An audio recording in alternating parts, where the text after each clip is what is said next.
At 23 years old, Paige Nash stood alone in Lady Pemberton's ballroom, where whispers had already decided she was unmarriageable, too plain, too difficult, a woman who had wasted 3 seasons refusing to learn what silence cost. She had made her peace with invisibility, had learned to move through these glittering rooms like furniture, present but unnoticed, attending but unacknowledged. Other young ladies her age were married now, settled, useful. She was simply still here, a cautionary tale about the price of honesty.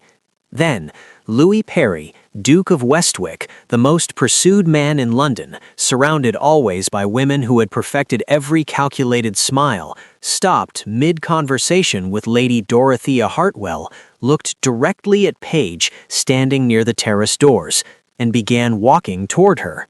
The conversations around them faltered, heads turned, opera glasses lifted. Paige's first thought was that he must be looking at someone behind her. Her second thought was worse, that if he wasn't, every woman in the room would remember this moment as her final embarrassment.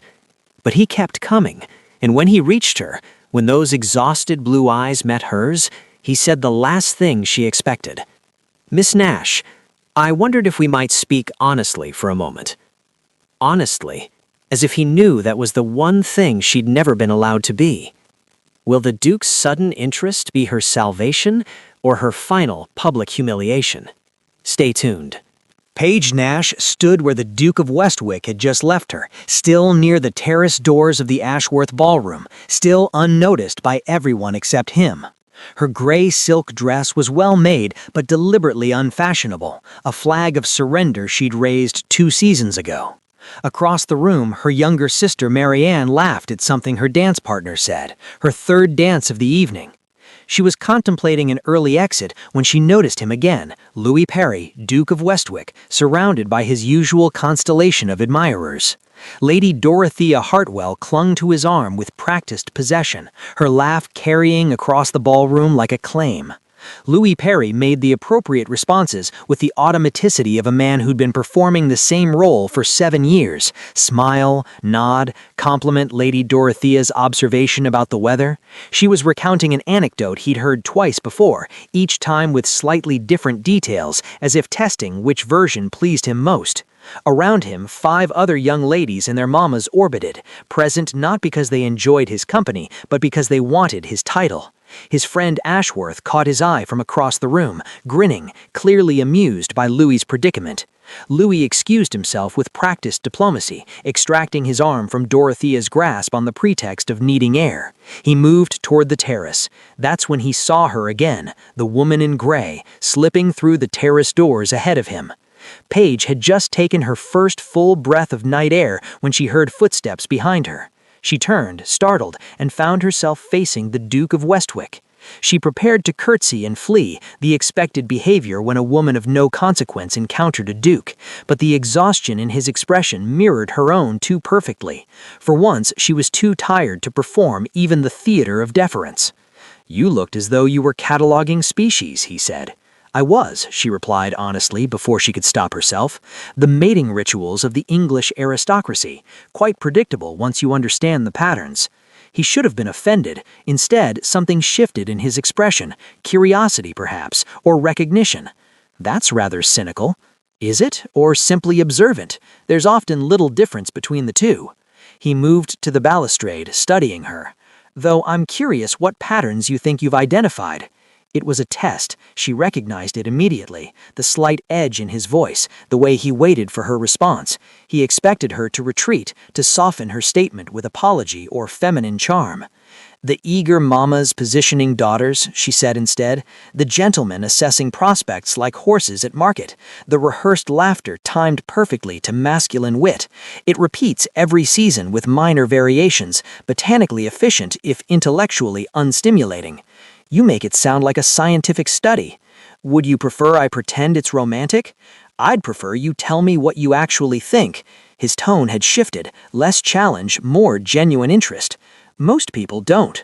Most people want something from you, Your Grace. I imagine honesty feels risky when strategy is safer." He went very still. "And what category do you fall into?" "The one that wants nothing from you, which is why I can afford to be honest." For a long moment, he simply looked at her. Then, "And the female specimens in your taxonomy?" "Divided into two categories, those who've learned the performance and those who've been discarded for failing to learn it." "Which are you?" "The latter, obviously." There was no self-pity in her voice, just observation. He leaned against the terrace balustrade, and something in his posture relaxed. "What are you reading at the moment?" The shift surprised her. "Burke, though I find him—" "What?" "Overly concerned with maintaining order at the expense of justice." "You prefer pain, then?" "I prefer thinking for myself." He laughed, a real laugh, surprised out of him. "Miss Nash, Paige Nash. Miss Nash, have you always been this direct?" She thought of Lord Pemberton 3 years ago, the way his interest had curdled when she'd spoken honestly, the lesson she'd learned too late. "Once," she said quietly, "I learned it was inadvisable. And yet you're being direct now. I suppose I've decided inadvisable is better than invisible."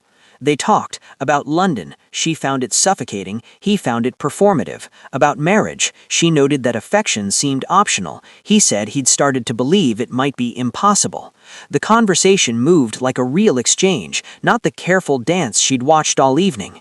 Neither realized how much time had passed until the terrace doors burst open. Mrs. Nash stood frozen in the doorway, her face pale. Her eyes darted between her daughter and the Duke, calculating scandal, social ruin, the younger daughter's prospects crumbling because Paige had been alone with a Duke for how long? 20 minutes? Half an hour? "Paige," her voice shook, "your sister is looking for you." It was a lie, and they all knew it. Paige's stomach dropped. She'd done it again, spoken too freely, forgotten herself, broken every rule. The Duke would walk away now, embarrassed to have been caught in compromising circumstances with someone so unsuitable. "I should return," she said, not meeting his eyes. "May I call on you?" The words stopped her. She looked at him as if he'd spoken a foreign language. "Why would you do that?" "Because this is the first genuine conversation I've had in months." "That's very sad for you, Your Grace." Mrs. Nash made a small, horrified sound. Paige curtsied finally and let her mother pull her inside. Louis remained on the terrace, unsure what had just happened, but certain of one thing: he wanted more of whatever that was. That night, Paige sat in her bedroom while her mother paced, torn between terror and hope. Alone with a Duke for nearly half an hour? If anyone saw, but if he calls, if he actually calls— "Paige, what were you thinking?" "I wasn't thinking, Mama. I never do." That's always been the problem. She'd imagined the interest in his eyes. She must have. By morning, she'd convinced herself it had been a moment of mutual exhaustion, nothing more. In his study, Louis sat with a glass of brandy, remembering every word she'd said, the way she'd called the mating market predictable, the absence of performance in her voice, the fact that she'd asked him why he'd want to call her, as if his interest required justification. He felt as though he'd been asleep for 7 years and had just woken up. Before we go on, don't be like everyone else who watched Paige be invisible and walked away. If you believe moments like this matter, prove it. Subscribe now. Don't disappear on her. Paige had convinced herself the terrace conversation meant nothing. 2 days had passed without word, and she'd returned to her usual routine. Mornings in the library, afternoons enduring obligatory social calls. She was reading Hume in a simple brown day dress when the butler appeared in the doorway, his expression carefully neutral. His Grace, the Duke of Westwick. Time stopped. Her mother's teacup clattered against its saucer. Marianne's eyes went wide. Paige's first thought was that he must have come to see Marianne, her beautiful, charming, appropriate younger sister. But when Louis entered the drawing room, his eyes went directly to Paige. "Miss Nash, I wondered if you might continue our conversation from the other evening." Mrs. Nash positioned herself on a chair across the room, her spine rigid with anxiety. Marianne disappeared with remarkable speed. "I spent 3 hours in Parliament today listening to men lie to one another," Louis said, settling into a chair opposite Paige. "I found myself wondering what you would have said from the gallery. Tell me, Miss Nash, do you believe duty is worth the price of desire?" Paige's fingers tightened on her book. The question wasn't academic. It hung between them like a challenge. "I think desire without duty is chaos," she said carefully. "But duty without desire is slow death." Then how does one choose between them? Perhaps the question isn't which to choose, but whether they must always be opposed. Mrs. Nash suddenly thrust forward with a plate of expensive cakes. "Your Grace, please, do try the lemon. Paige has always been so opinionated, you mustn't take her seriously." "I take her very seriously, Mrs. Nash," Louis said, without looking away from Paige. He'd never met anyone who so casually ignored the unspoken rules of society. "Please, Miss Nash, continue." Paige felt heat rise to her cheeks. She tucked her right hand with its telltale ink stain beneath the book in her lap. Had he noticed? Would he think less of her? "I only meant that perhaps duty becomes bearable when it aligns with what we actually value, when it's chosen rather than imposed." That's idealistic. Is it? Or is it simply honest about what makes a life worth living? Did he think she was clever or reckless? He leaned forward. "But you're assuming people have the freedom to choose their duties. Most of us inherit them." Then perhaps the question is whether we have the courage to examine what we've inherited, to ask if it still serves us or if we're simply serving it out of habit. Most women would have softened that statement with a smile, a demurral. She delivered it like a verdict. Mrs. Nash made a small, distressed sound. "Paige, dear, I'm sure His Grace doesn't want to hear—" "I do want to hear," Louis interrupted gently. "Very much." They debated. Actually debated. He challenged her on the nature of obligation. She pushed back on his assumptions about individual agency. When she made a strong point about the tyranny of unexamined tradition, he conceded it. When he raised the specter of social collapse without shared duty, she considered it seriously before explaining why she still disagreed. She wasn't performing agreement. She was thinking, right there in front of him, unafraid of being wrong. Mrs. Nash watched with mounting horror, periodically attempting to interject with offers of tea, comments about the weather, desperate attempts to redirect the conversation to appropriate topics. But Louis was riveted. Every word Paige spoke was genuine. She wasn't studying his reactions. She wasn't calculating her next move. She was just being herself, and it was like water after years of drought. He noticed the moment she tried to hide her ink-stained finger, the small gesture of self-consciousness, the first crack in her armor. She cared what he thought. Despite everything she said about not trying to please him, she cared. "Why aren't you like the others?" he asked before he could stop himself. "Because the others are trying to please you," Paige said. "I've never had reason to think that was achievable, so I stopped trying." That's the saddest thing I've heard all week. Is it? I find it liberating. A book shifted in her lap, the rustle of pages breaking the silence. He stayed for an hour. When he finally rose to leave, his gaze fell on the book she'd been reading. Hume, he observed, on human understanding. I find his ideas about perception compelling. Do you? He smiled slightly. Hume would say our impressions are the foundation of all knowledge. My impression of you, Miss Nash, is that you are anything but invisible. She had no response to that. He asked if he might call again. If you wish, Paige said, as if she still didn't believe this was real. The moment the door closed, Mrs. Nash erupted. You argued with him about duty and desire, as if you were discussing marriage itself. Paige, you must learn to be more agreeable, or you'll ruin this opportunity. Mama, there is no opportunity. He's simply bored, and I'm novel. It will pass. But that night, she lay awake replaying every moment, remembering the way he'd looked at her when she tried to hide the ink stain, as if he'd seen something that pleased him. What if she was wrong? What if this wasn't passing curiosity, but something more dangerous, something that could break her if she let herself hope? What if he made her want a life she could never have? The thought terrified her more than any dismissal ever had. This is the point where most viewers look away. Paige doesn't have many witnesses. If you're still here, subscribe. Don't let her face what's coming alone. The light dims. The hopeful melody fades into something lower, colder. Across London, in Lady Hartwell's drawing room draped in silk and shadow, Dorothea received the news with a teacup frozen halfway to her lips. An hour? She said softly. He spent an hour with the Nash girl? Her mother nodded, expression tight. debating politics apparently, like she's his intellectual equal. Dorothea set down her cup with careful precision. The porcelain met the saucer without a sound. Her smile didn't reach her eyes. How fascinating. And I think it's time I paid Miss Nash a visit to welcome her into society properly. The promise of cruelty hung in the air, like perfume.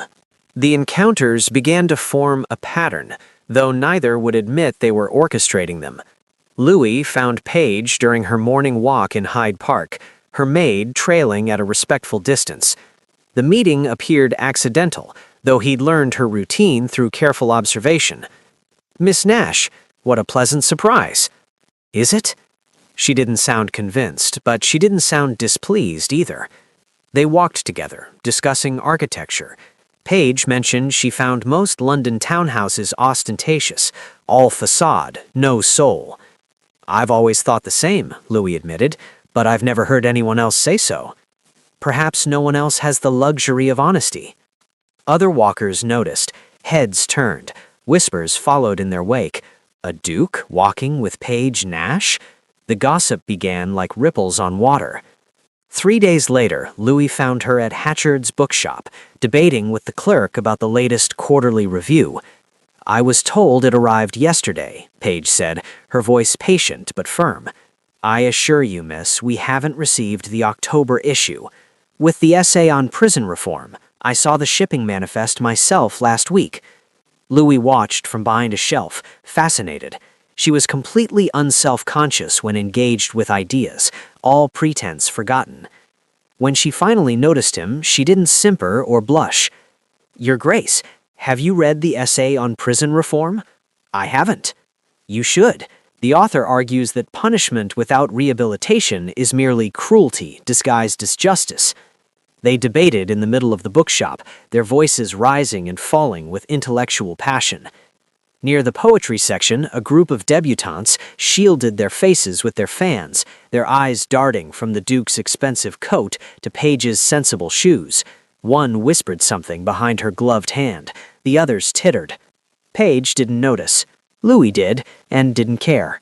She wasn't performing, she was just thinking aloud, trusting him to follow. The dinner party at Lady Pemberton's was different. Paige was seated far from Louis, included only because her mother was friends with the hostess. She looked uncomfortable in her evening dress, aware of being on display.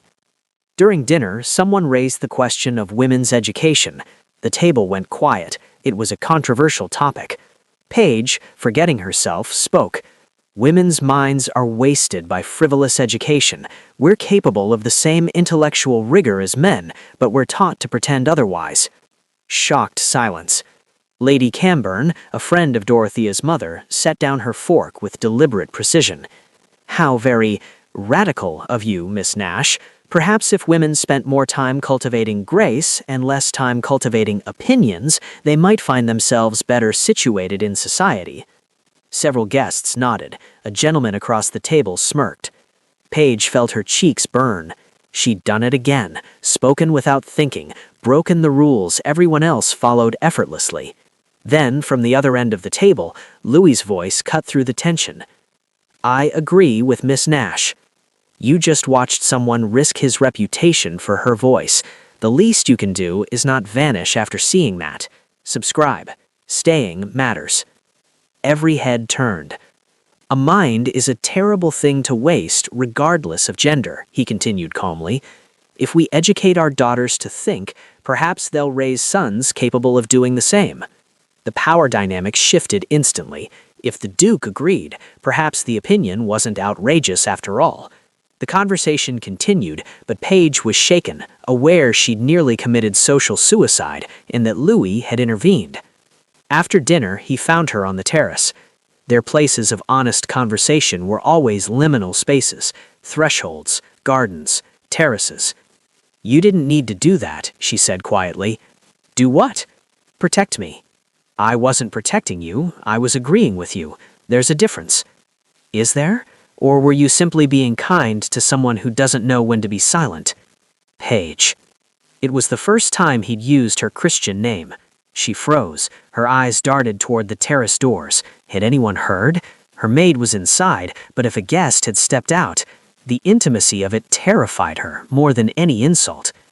"What if I'm tired of silence?" he continued, his voice low. "What if I want to hear what you actually think?" She looked at him then, really looked, and saw something that terrified her: sincerity. This wasn't just interesting conversation anymore. Something real was developing. Paige was afraid because she knew what happened to women like her who hoped for too much. Louis was afraid because he was starting to believe this might be the truth he'd been searching for, and if he was wrong, it would break something essential in him. That night in his study, Louis sat across from Ashworth with a glass of brandy.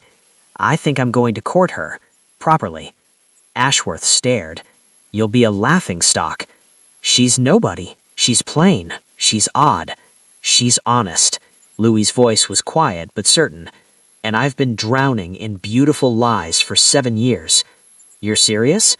"Entirely." Ashworth studied his friend's face and saw something he hadn't seen in years. Hope. "God help you both, then."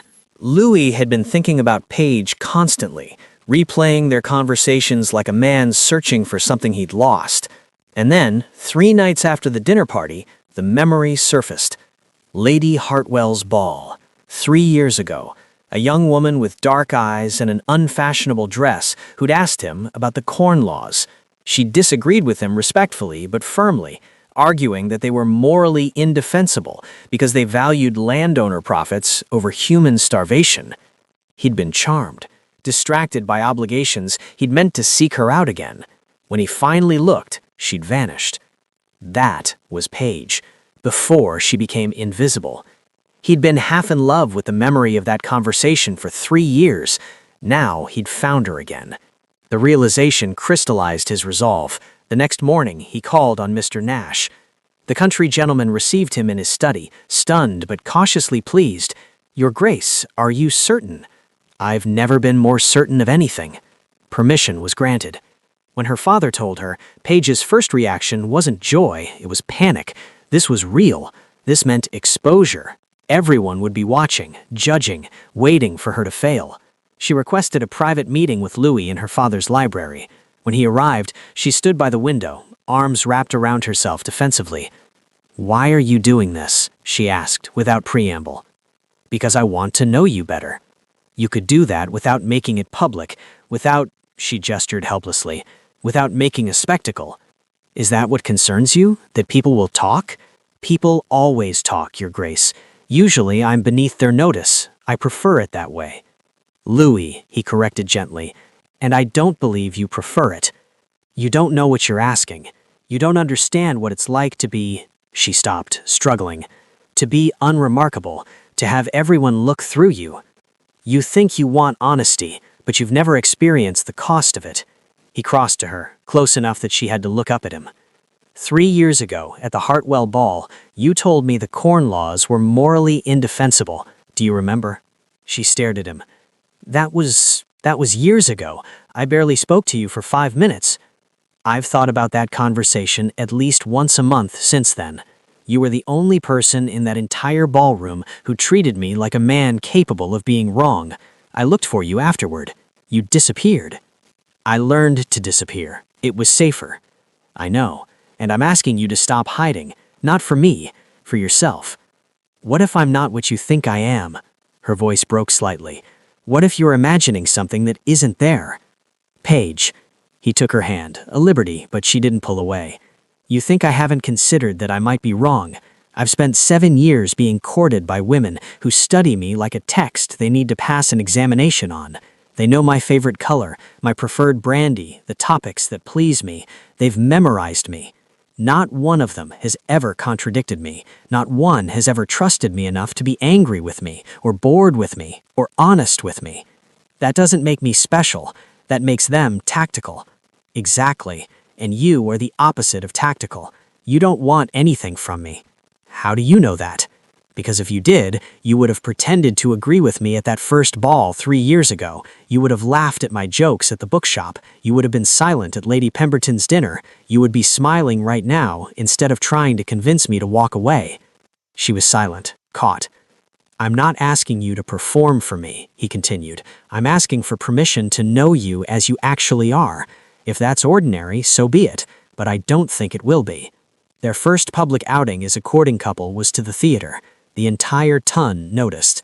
Paige sat beside Louis in his box, acutely aware of opera glasses turning in their direction. She wore her finest dress, which still wasn't fashionable, and tried to breathe normally. During the interval, visitors came. Lady Dorothea arrived first, beautiful and composed, her eyes glittering with barely concealed rage. "Your Grace, Miss Nash, what an unexpected pairing." "Unexpected," Louis said mildly. "I find Miss Nash's company enlightening." Dorothea's smile sharpened like a blade. "How generous of you, Louis, to take up charity work this season. One must admire your dedication to the duller things in life." The insult landed like a slap. Paige felt herself folding inward, preparing for invisibility. But then, Louis did something that changed everything. He took her hand, in full view of everyone, and said clearly, "Lady Dorothea, I assure you, the generosity is entirely Miss Nash's in tolerating my company." He chose her in public. After everything she fears, after everything she risks, don't be the one who leaves now. Subscribe. She's finally being seen. It was a public claiming, a declaration. The visitors in the box fell silent. Dorothea's smile froze, her composure cracking for just a moment before she recovered. She inclined her head with icy grace and swept away. After she left, Paige whispered, "You didn't need to do that." "Yes, I did. I need you to understand that I'm not embarrassed by you. I'm not hiding you. I'm not going to let anyone treat you as lesser. Even though I am lesser, by every measure that matters to your world." "You're not lesser. You're just harder to see. But I see you, Paige." It was too much. She excused herself, retreating to the ladies' retiring room where she could compose herself. When she looked in the mirror, her eyes were bright with unshed tears, not of sadness, but of terrified hope.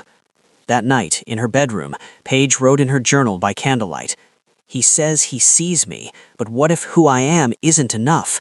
What if the truth of me is a disappointment? I've spent 3 years being invisible. At least that was safe. If you leave without subscribing, this is where Paige loses witnesses again. Her story continues, but only if you stay. Subscribe." Across London, Louis sat at his desk with his own journal. "She thinks I'm making a mistake. She keeps trying to convince me she's ordinary. She doesn't understand that ordinary would be a relief. I'm so tired of extraordinary performances." In her own townhouse, Dorothea sat at her writing desk, a letter laid out before her. She dipped her pen in ink, composing each word with surgical precision. When she finished, she folded the letter carefully and pressed her seal into hot wax, the Hartwell family crest gleaming in the candlelight. She smiled. "If he wants a spectacle," she murmured to the empty room, "I shall give him one he will never forget." The gossip moved through London's drawing rooms like wildfire. "Has the Duke lost his mind? She's nothing. No beauty, no fortune, no connections." Mrs. Nash felt the weight of it at Lady Pemberton's afternoon tea, where Mrs. Hartwell suggested sweetly that Paige must be very accomplished in ways we haven't noticed. The implication was clear and poisonous. Mrs. Nash returned home in tears. Paige found her in the drawing room, handkerchief pressed to her eyes, and realized with sinking clarity that her honesty wasn't just costing her, it was costing the people she loved. At White's, Louis faced his own inquisition. "A duke doesn't marry for conversation, Westwick. He marries for bloodlines and alliances." Lord Ashworth pulled him aside. "Are you certain this isn't rebellion, choosing her because she's the opposite of what's expected?" Louis considered this, honestly. 6 months ago, you might have been right, but it's been weeks now. I know the difference between novelty and necessity. Paige overheard 2 young ladies at a garden party. "He's simply bored, and she's a curiosity. It will end." She left early, shaken. When Louis called the next day, she told him, "Perhaps you should reconsider. The cost is too high." He waited until she met his eyes. "I don't want credit. I want truth. If I wanted a woman who enhanced my reputation, I'd have married Dorothea Hartwell 3 years ago and been miserable for the rest of my life." The spectacle Dorothea promised came at the Cavendish ball. It didn't start with a scream, but with a letter found near the punch bowl, passed from hand to hand until whispers erupted like flames. The letter, allegedly written by Page to a cousin, detailed a calculated plan to capture the Duke's interest by playing difficult. Dorothea cornered Page near the center of the ballroom, where eyes were already turning. "You must know this is temporary," she said, her voice carrying. "He's fascinated by the novelty, the quiet wallflower who finally speaks. But when he realizes honest is just another performance, everyone will know you were playing a part to snag a crown." She produced the letter with theatrical precision. The orchestra seemed to falter, the music replaced by the sharp, rhythmic rustle of silk as 100 guests leaned in to hear the kill. "Tell me, Page, is it honesty to have written about how easily a duke might be manipulated?" Page had never written such a thing. It was a perfect, surgical lie. But she didn't crumble. "Lady Dorothea, I've been ordinary my entire life. I've been overlooked, dismissed, and ignored. If you leave now, you'll never see her stand tall against society. Can you really let that happen? If you think a forged letter can destroy someone who has already survived being nothing, you are mistaken." She walked away, but as she passed through the crowd, she saw Louis standing by the doors. He stood with the letter in his hand, his knuckles white against the paper. Louis arrived at the Nash townhouse the morning after the Cavendish ball. Page met him in the drawing room, her face pale with sleepless anxiety. He held up the letter, the forged one, and her breath caught. "I burned the original," he said, his voice low and certain. "I didn't even need to ask if it was true. I know your handwriting, and more importantly, I know your heart."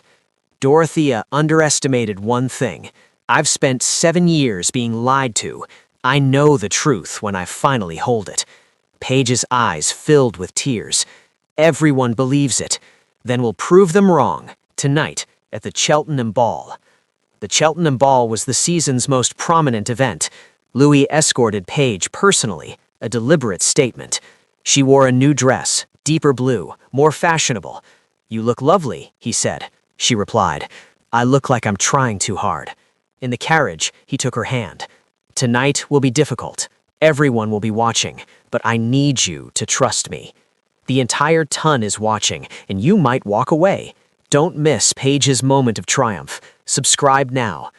They entered together.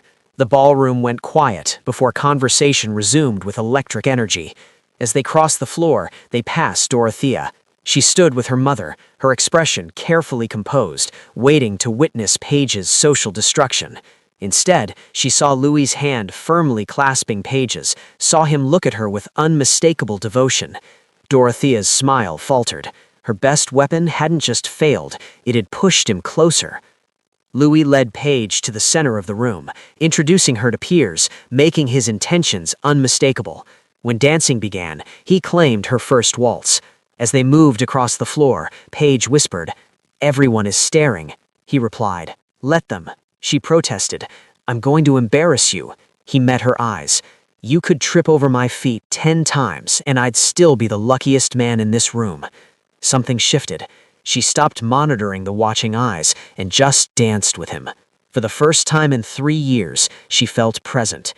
After the waltz, Lord Pemberton approached, within earshot of several guests. "Westwick, Miss Nash lacks the grace and bearing expected of a duchess." Louis's voice carried, cold and clear. "I remember you speaking with Miss Nash at her first ball. When she answered your question thoughtfully, you walked away as if she'd committed a social crime. She was intelligent, and you punished her for it. Miss Nash has more integrity in her smallest gesture than this entire ballroom possesses collectively. If society finds her inappropriate, then society's standards are worthless." The surrounding guests fell silent. The music seemed distant. Louis offered Page his arm and led her away, leaving Pemberton standing alone in a circle of witnesses. The rules of the ballroom had just been rewritten. Lady Ashworth approached Page afterward. "I've been watching you both. When he's with you, his shoulders come down. You're not exciting or thrilling. You're peaceful. For a man at war with expectation for 7 years, peace is revolutionary. In the carriage home, the silence was profound after the ballroom's chaos. Paige breathed in the quiet. "I need you to be certain." Louis took her hands. "You're not easy. You're necessary. I'm asking your father tomorrow for permission to propose, but I need to know, if I ask, will you say yes?" She saw no doubt in his eyes, just certainty. "Yes," she whispered. "If you're foolish enough to ask, I'm foolish enough to accept." He kissed her in that peaceful silence, with London passing outside, and the future, suddenly, impossibly real. Louis arrived at the Nash residence the following afternoon with a ring that belonged to his grandmother. Simple, elegant, sapphire surrounded by small diamonds. Not the massive statement piece expected of a ducal betrothal, but something that felt like Paige, understated, beautiful, substantial. He was nervous, actually nervous. Mr. Nash received him in the library, kind but serious. "Your Grace, I'll be direct. My daughter is not what society expects. She reads too much, speaks too freely, and has never learned the art of pleasing people who don't deserve her intelligence. Are you certain?" Louis met his eyes. "Mr. Nash, I'm spent 7 years being pleased with women who studied me like a test. Your daughter is the only woman who's ever treated me like a man who could be wrong. She's the only future I can imagine that doesn't feel like suffocation." Mr. Nash studied him. "If you hurt her, title or no title, you'll answer to me." Louis replied quietly, "Sir, if I hurt her, I'll deserve whatever you care to do to me." Permission was granted. Paige was in the garden, reading, when Louis found her. She looked up, saw his expression, and understood immediately. "Oh no, you're actually going to do it." He smiled. "I am." She protested. "Louis, please think about this." He interrupted gently. "I've thought about nothing else for weeks." "Paige, stand up." She did, reluctantly. He took her hands. "I'm not going to give you a speech about your beauty, because there are women more conventionally beautiful. I'm not going to praise your accomplishments by society's standards. I'm not going to tell you that you'll make a perfect duchess, because perfection is performance, and I'm done with performance. What I will tell you is this.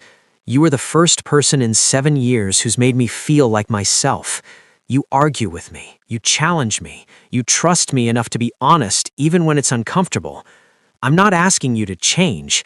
I'm asking you to marry me exactly as you are. Difficult and honest and brilliant and real. Paige Nash, will you marry me?" She was crying. "I'm going to be terrible at being a duchess. If you leave now, you'll never see her answer, never see her joy. Don't abandon this moment. Subscribe and witness it." He replied, "I don't care." She continued, "Society is going to despise this match." He said firmly, "I don't care about that either." Her voice broke.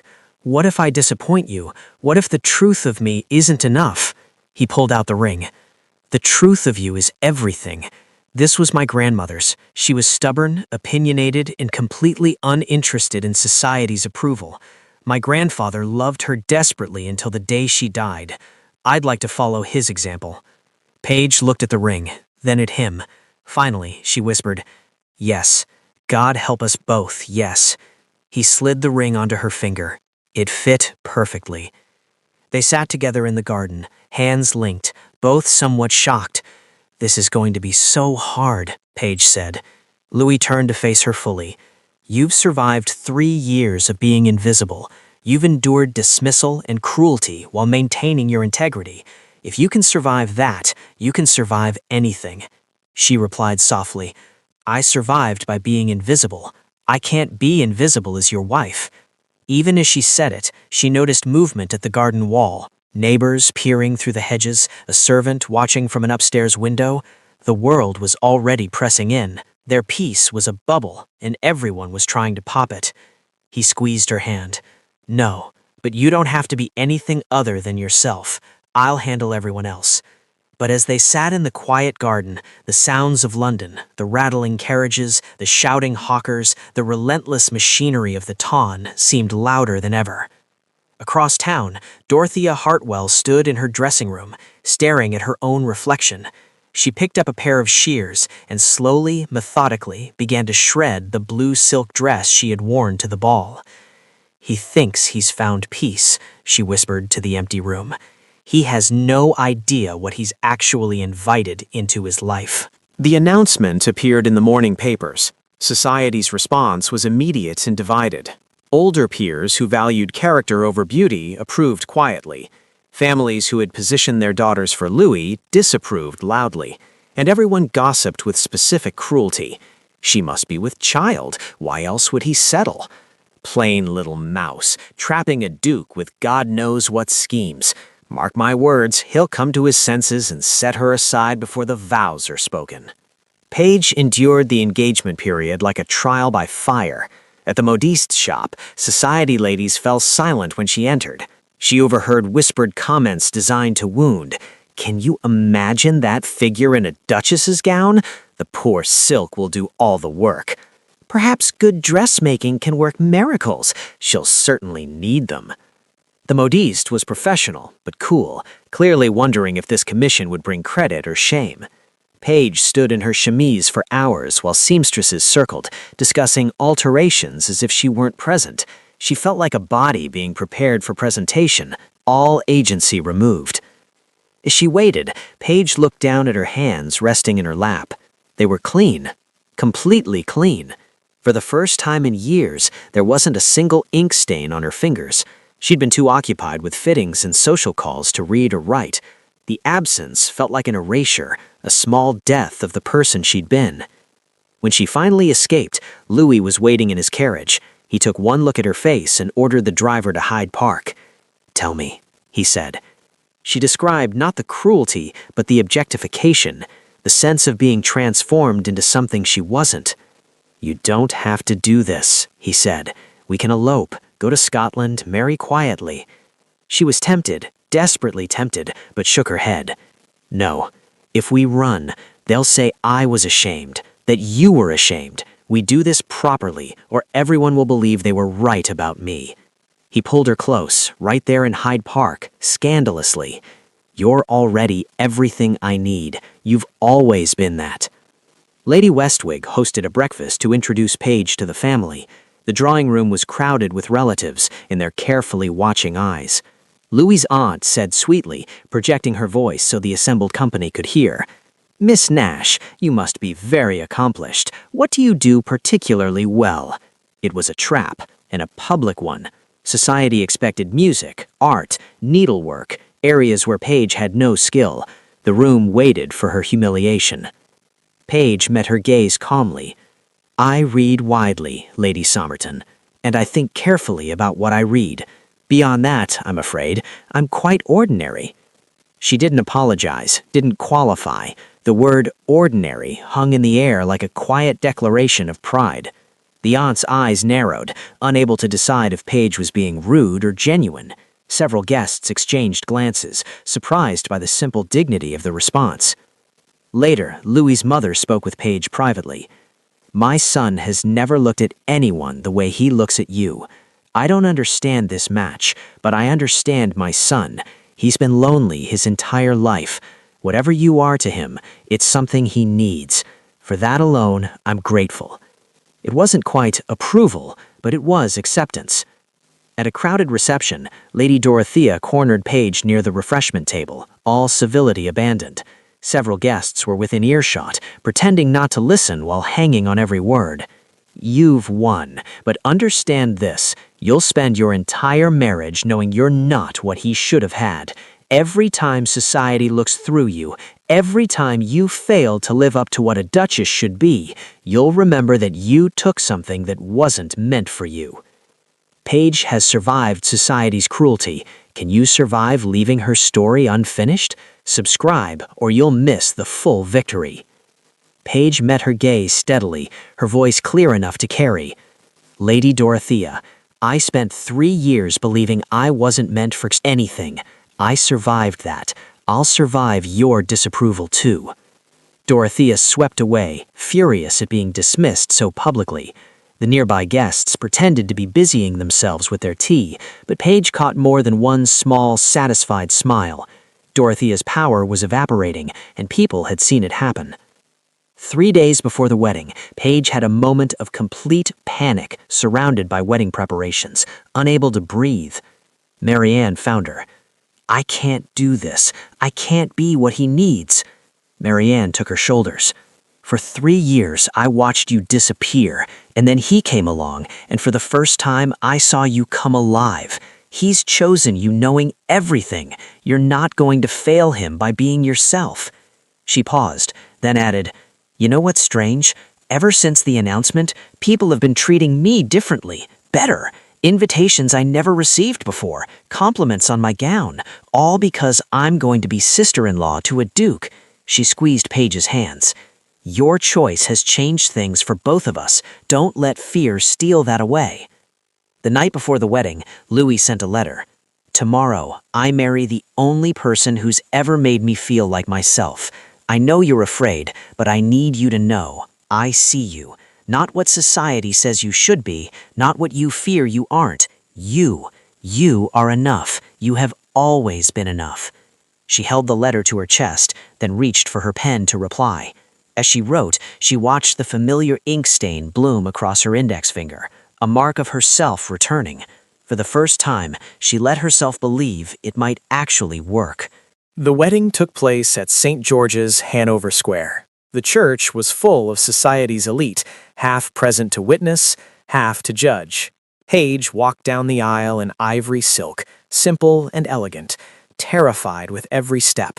Every eye assessed her, every whisper questioned her. Then she saw Louis at the altar, and everything else faded. His expression wasn't polite admiration, it was relief, as if he'd been holding his breath and could finally exhale, as if she wasn't the woman he was settling for, but the only woman he'd been waiting for. She reached him, he took her hand, whispered, "You're perfect. I'm terrified. So am I. Let's be terrified together." The ceremony proceeded. When they said their vows, they didn't recite them mechanically. They spoke them directly to each other, as promises they meant. When the vicar pronounced them married, Louis kissed her properly, in full view of everyone, with no apology. It was a statement. This is my choice, my wife, my truth. The wedding breakfast at the Westwick London residence was magnificent, formal, and exhausting. Paige stood beside Louis, receiving congratulations that ranged from genuine to grudging. Lord Ashworth toasted them graciously. Some guests applauded. Others exchanged looks. Lady Ashworth approached Paige privately. "You survived. Well done. The hard part is just beginning." "No, the hard part was believing you deserved this. Now you just have to live it." After the breakfast, they retreated to Westwick Hall. As the city faded behind them during the 3-hour journey, something in both of them unclenched. "How do you feel?" Louis asked. "Like I just climbed a mountain and I'm not sure I can feel my legs." He laughed. "Accurate?" Westwick Hall was magnificent, ancient, sprawling, beautiful, but Louis didn't give her a formal tour. Instead, he took her directly to the library. It was 3 stories tall, lined with books, with comfortable chairs and good light and a fireplace, clearly a room that was used, loved. "I thought you should know where I spend most of my time," he said, "and where I hope you'll spend time too." Paige walked along the shelves, trailing her fingers over spines. "We're really going to be all right, aren't we?" "We are, because we chose each other knowing the truth. No performance, no masks, just us." The first weeks revealed the texture of their life together. They breakfasted together, reading newspapers, occasionally reading passages aloud to debate. Comfortable, companionable. This was what they both wanted. Partnership. Paige found a neglected garden and began planning its restoration. The head gardener was skeptical until she demonstrated she actually knew about plants, soil, and growing seasons. She earned his respect through competence, not rank. One evening at dinner, Louis looked up from his book and said simply, "I'm happy." Paige realized she was too. Actually genuinely happy, not in the dramatic way novels described, but in the quiet, sustainable way that meant home. When they returned to London for the season's end, society's reception remained mixed. Some had decided that if the Duke was pleased, the match must be acceptable. Others watched constantly for signs of failure. At one ball, Paige overheard, "She's certainly not what we expected." No, but perhaps that's not entirely a bad thing. At least we know she married him for love, not title. Faint praise, but Paige recognized it as progress. What changed wasn't Paige. She remained thoughtful, honest, occasionally awkward. What changed was her confidence. She stopped apologizing for existing. When someone made a cutting remark, she met it with calm dignity. She wasn't trying to win society's approval anymore. She was just being herself, and trusting that was enough. After one particularly difficult engagement where Paige handled condescension with grace, Louis told her, "I'm in awe of you. You walk into rooms full of people who dismiss you, and you don't flinch. You don't perform. You just exist. Truthfully, that takes more courage than anything I've ever done. I learned it from you. You chose me publicly, knowing what it would cost. No, that was necessary. You're what's brave." 6 months into their marriage, Paige received a letter from a young woman she didn't know. "I'm told I'm too opinionated, too bookish, too honest to attract a suitable husband. I was resigned to failure until I heard about you. You give me hope that perhaps honesty isn't a fatal flaw. Thank you for existing." Paige showed the letter to Louis, tears in her eyes. "I never thought I'd matter to anyone except you. You matter to everyone who's ever been told they're too much or too little. You're proof that being yourself isn't the end of the story. It's the beginning." The story ends in the Westwick Library on a rainy evening, fire crackling, comfortable silence. Louis watches Paige absorbed in her reading, making notes in the margin, completely unself-conscious, completely herself. "What?" she asks, noticing his attention. "I was just thinking about the first time we spoke, on the terrace, when you told me I looked like I was cataloging species." She smiles. "You did, exhausted and analytical. I was drowning, and you threw me a rope without even knowing it. Truth. You gave me 5 minutes of honest conversation in a world of performance." She sets down her book and moves beside him. "And now I have it every day. Every morning when you argue with the newspaper, every afternoon when you tell me my estate management ideas are outdated, every evening when you look at me like I'm just a man, not a duke. You are just a man, a good man. Exactly, and you're the only person who's ever treated me that way." They sit in comfortable silence, hands linked. "Louis, yes, I'm glad I failed at being invisible. I'm glad I was too honest and too plain and too difficult, because all of that led here. Not despite who you are, because of who you are. I know that now." And she does. For the first time in her life, Paige Nash, now Paige Parley, Duchess of Westwick, knows she's enough exactly as she is. You've seen her journey, her triumph, but what about the next story? Don't be the viewer who leaves now. Subscribe and witness every moment of truth next time. Not because she changed to fit the world, but because she found the one person who didn't need her to. 1 year later, they're back in the library. Paige reads to their infant daughter, a girl with her mother's dark eyes and her father's thoughtfulness.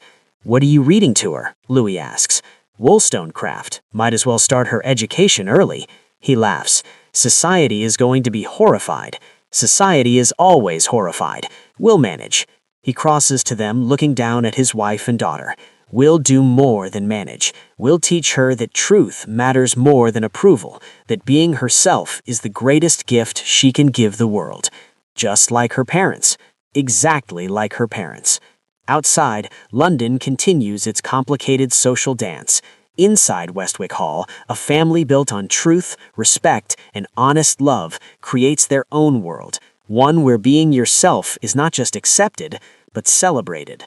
For Paige, the woman who was ignored in every ballroom, who was told she was too much and not enough, who made peace with invisibility and then chose visibility, this is everything. Not because she conquered society, but because she found someone who loved the truth of her more than the performance of anyone else. The truth they offered each other, frightening, unglamorous, imperfect truth, became the foundation of a love that didn't just survive, but flourished.